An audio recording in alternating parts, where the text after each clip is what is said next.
Hi, and welcome. You're listening to the X22 Report. My name is Dave, and this is episode 1055B, and today's date is August 22nd, 2016, and the title of the episode is Hacked Document Shows Obama and Soros Behind the Refugee Crisis in Europe.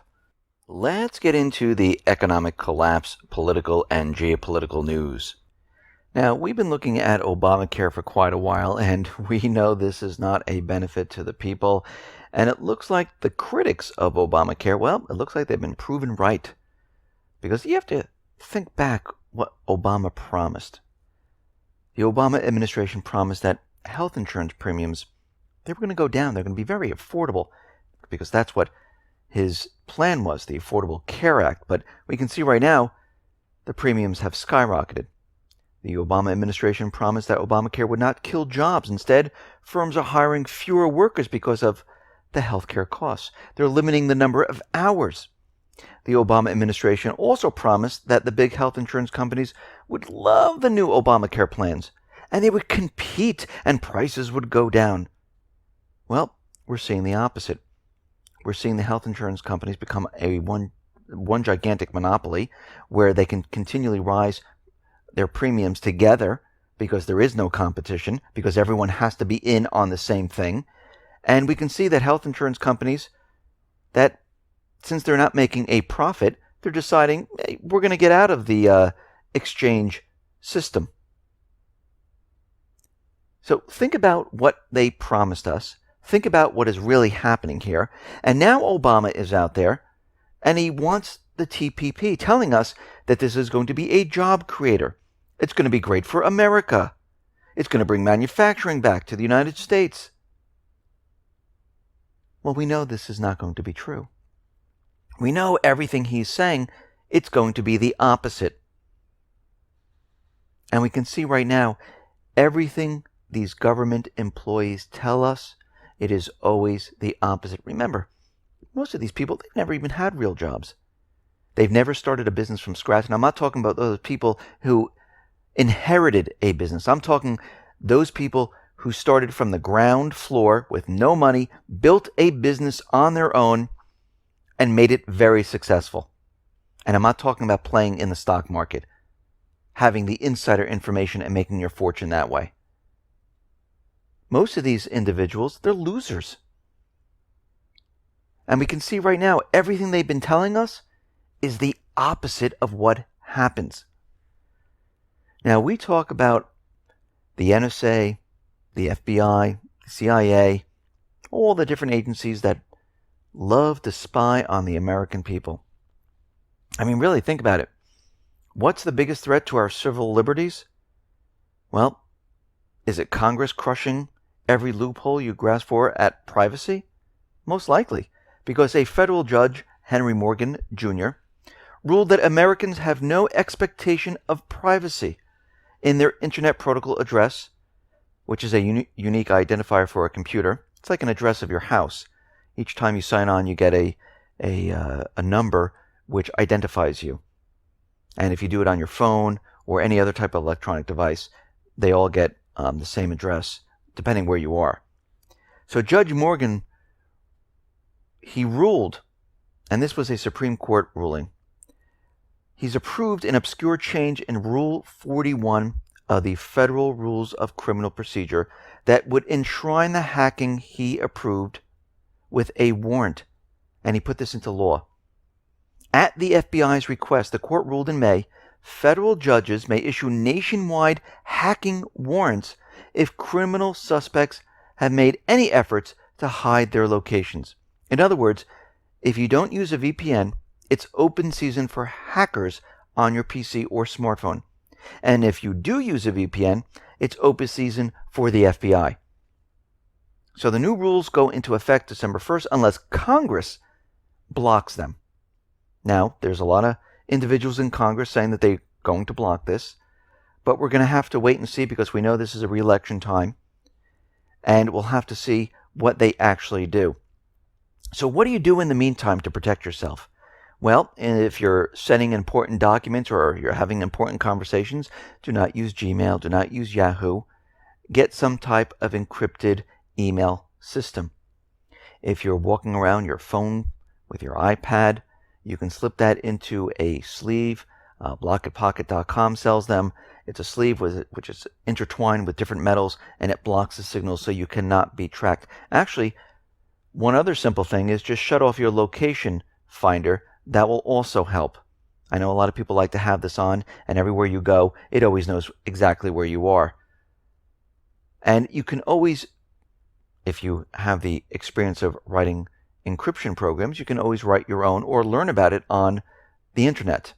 But whatever you do, you need to protect yourself. Just like you protect your home, you lock your house up, you put your valuables in a safe, you put your currency into the bank because you think it's going to be safe there, but we know the bankers, they steal it from the inside. You really don't have to worry about bank robbers today. But whatever you do, protect yourself. And however you're going to do it, make sure you're doing it every single day. Now, there's a lot of propaganda about the Zika virus out there, and we can see they're pushing this psyop to the max.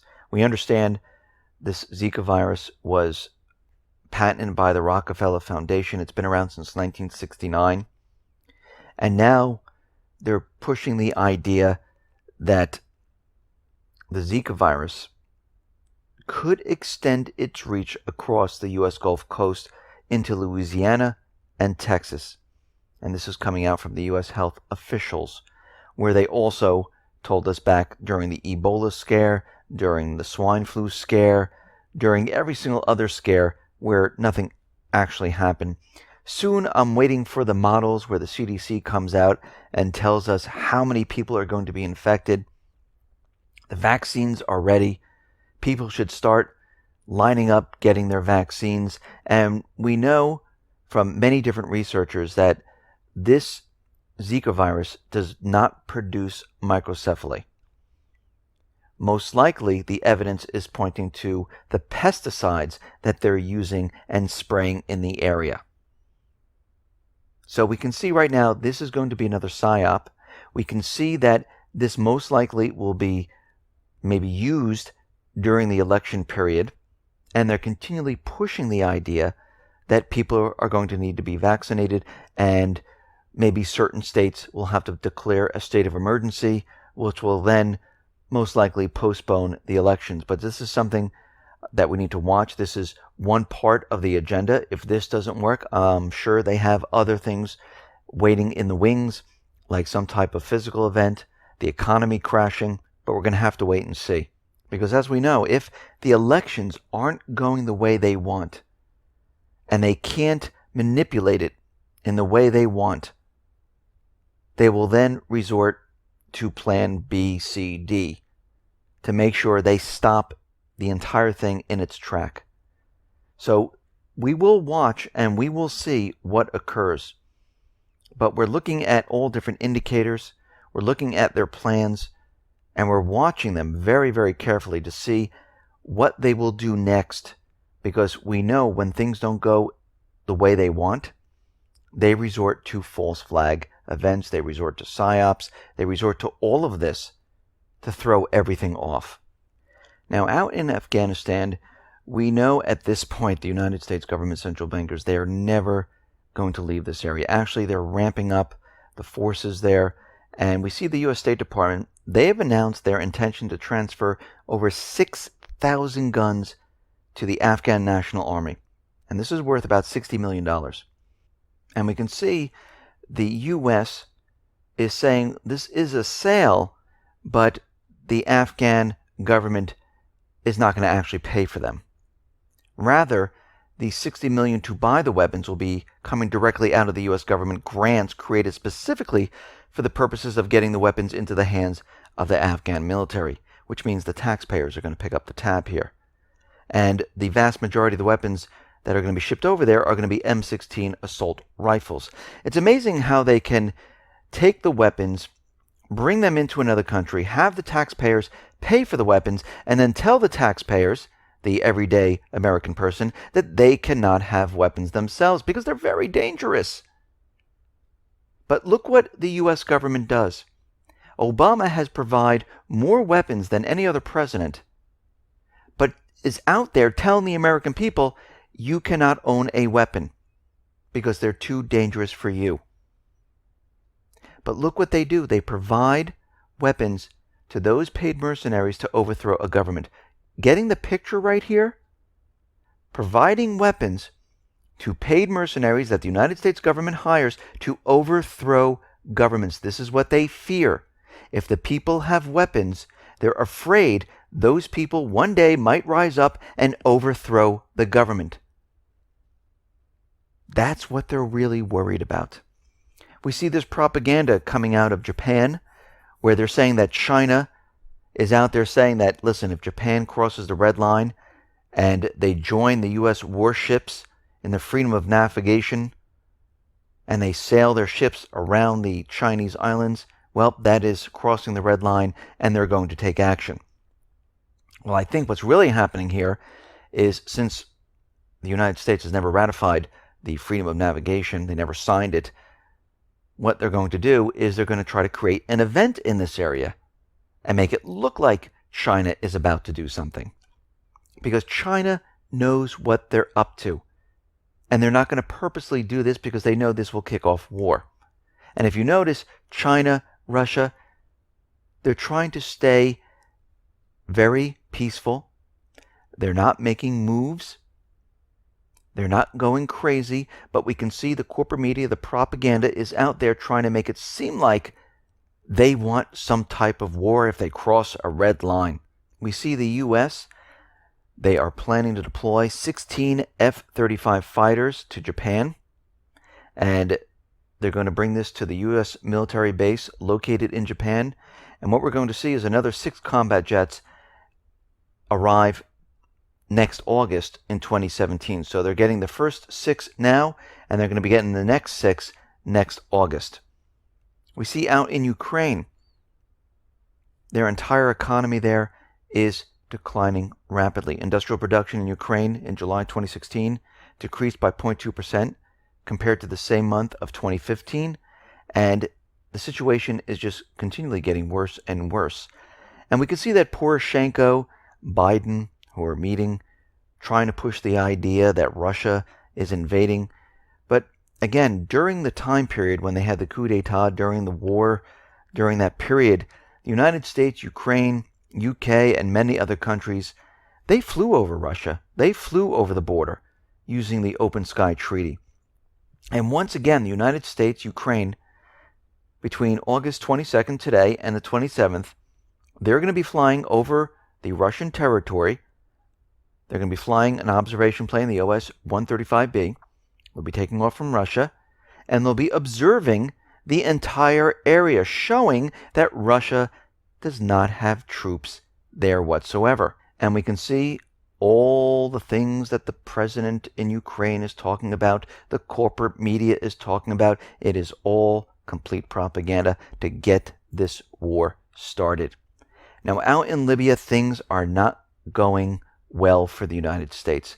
We know the United States is in Libya bombing. They're continually bombing. They're not actually bombing the Islamic State. They're bombing those individuals that do not support the unity government. They're putting a lot of pressure on the other elected governments. And we can see the government that was forced upon the people. Well, the parliament voted no confidence. No confidence in a UN-backed government. This is a major blow to the United States, the UN, the coalition forces.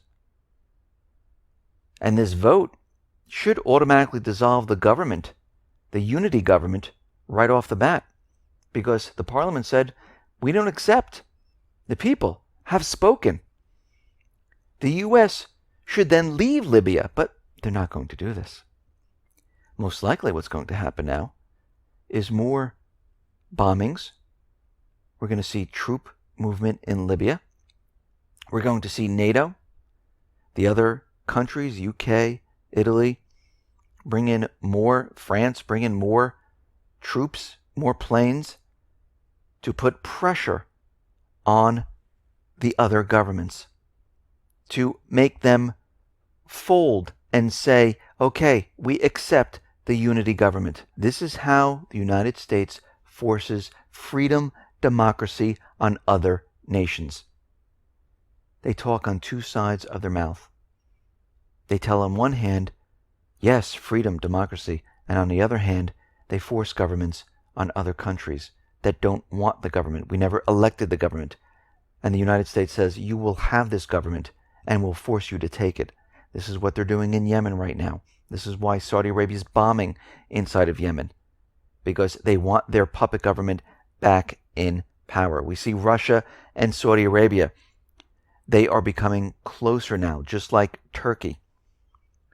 We see that they're talking about bilateral trade relations, including political contacts, economic, energy, investment, and other areas. And we can see maybe this is why the United States has pulled many of its officials out of Saudi Arabia. Something is brewing in this area. Every time the United States pulls their officials or creates some type of warning in Saudi Arabia, which there is one right now, something is about to happen. This entire refugee problem in Europe, which we talked about over and over, that we said this was created by the United States to force the European nations into doing things they normally wouldn't do. The United States wants control over what is happening out in that area. And we see secret internal reports and memos coming out of the George Soros Foundation, which links the Obama administration, which links the United Nations, in creating and manufacturing the entire refugee problem. The 9-page report by top IMI staffers Anna Crowley and Kate Rosen, entitled Migration, Government, and Enforcement Portfolio Review, is one of many Soros OSF documents released this week by DC Leaks, which describes itself as a project launched by the American hacktivists who believe U.S. citizens have the right to know how domestic and foreign policy of the United States are shaped and who the real policymaker is. When it comes to the migrant refugee policy, Soros and his fellow globalists are the real policymakers. Soros staffers Crowley and Rosen call for accepting the current crisis as the new normal and moving beyond the need to react. The report also provides revealing details on the Soros IMI OSF relations to Goldman Sachs titan Peter Sutherland, the UN's top globalist agent in charge of designing and implementing the UN chaos-producing migrant programs. Sutherland and Soros both sit on the advisory board of the Global Policy Institute, a leading think tank promoting world government under the guise of global governance. So we can see right now they are controlling and pushing this refugee crisis. This is not something that just came out of thin air. This is all manufactured. And we can see right now it was done for a purpose. They have an agenda. Now, out in Syria, we mentioned that the U.S., the coalition forces, they're using this Syrian boy as propaganda. Now, China is out there, and they're saying that they're questioning the media narrative surrounding the footage of the 5-year-old Syrian boy who is shell-shocked after the bombing. Now, you have to remember the United States government and the coalition forces, they've been bombing marketplaces, hospitals inside of Syria, killing hundreds of women and children all along. And we can see that the people who release the images, they have ties with a rebel group who were involved in beheading a teenager on camera. And we see right now that all of this is being done as propaganda. The volunteer rescue group called the White Helmets, also known as the Syrian Civil Defense, well, they released the footage of the dust and the blood-covered child sitting in an ambulance chair, and you can see it's a propaganda shot. And we have to remember, these White Helmets, well, guess what? They say they're a neutral party in Syria, but they have links to the British military. And all of this is being used for propaganda purposes once again to try to overthrow Assad. We see Russia has paused operations in Iran right now, saying that whatever they were testing, whatever they did, is now paused. It doesn't mean we won't continue later on. We see India and Syria. Well, they are taking a much more active role together in the reconstruction of the Syrian economy. And we can see that India and Syria are growing closer and closer. We see the BRICS. They are opposed of removing Assad. And it seems that China, India, and other nations now are siding with Assad. So we see that sides are being taken right now. We see, once again, the U.S., as we mentioned before in other reports, they are warning the Syrian military about flying in their safe zones, bombing in their safe zones. Now, we have to remember, Russia, China, now India, they're invited into Syria. The United States, UK, France, the coalition forces, they invaded Syria. So they're telling the president of his own country that he cannot fly and bomb terrorists in certain areas. Think about what the United States is saying right now. It's like Assad having a piece saying Nebraska or something and telling the United States government, you're not allowed in here. Well, he was never invited into the United States. He's taking control of a certain area. This is what the United States is doing in Syria right now, telling the elected president of a sovereign country, how dare you bomb our troops inside of Syria, which we were not invited in, which we invaded your country. How dare you do this? We see Turkey right now is bombing northern Syria area. Now, they're saying they're going after the Islamic State, but we have to watch this very carefully because we still don't trust Turkey, even though they're trying to make peace with Russia and Iran. We know the Islamic State, they still control. We know they still fund them. We know they still support them. And we have to watch this situation very, very closely in this area because we have to remember, over the weekend we had this suicide bombing where people died. The Islamic State never really took responsibility. Once again, Erdogan was out there saying it was the Islamic State, and this is what he uses as a false flag. So we're going to need to watch that situation very carefully. Something very interesting. The German government is urging its citizens to stockpile food just in case there is an attack or a catastrophe. Well, let's think about this for a second. The German government is telling its citizens to stockpile food and water for 10 days. Now, if there's an attack, it's not going to be a shoot-up type of an attack. It's going to be an incredible event because that means things are going to be shut down. That means people are not going to be allowed to leave their area. That means either financial infrastructure might be destroyed. Then that is the attack part, which might then turn into the catastrophe, which might bring down the economy. Now, they might not have an attack. There might just be a catastrophe, an economic catastrophe, where they need people to have supplies and be prepared. But we can see that two things are happening here. Either they're fear-mongering, trying to keep control of the people, or the central bankers, they are actually planning on bringing down the system. And the system can come down in many different ways. One of them is to use cyber attacks to bring down the financial institutions, to shut down the power grid. And this might not just be in Germany, it might be throughout Europe in many different areas. It might happen here in the United States, could happen in Canada, because they need to make it look like this group, this country, decided to target the private Western central bank countries, bring down the economies, and this way the central bankers can point their finger and say, see, we were in recovery, look what they did, they destroyed the economy. And it looks like at this point that they want their citizens to be prepared. Now, why would they want them to be prepared for 10 days? Because if they have the food, they have the supplies, they have batteries, they have water, people won't be running around like crazy when this happens. They can try to control the situation. If you remember back, Obama also came out and said to everyone that they should keep supplies on hand.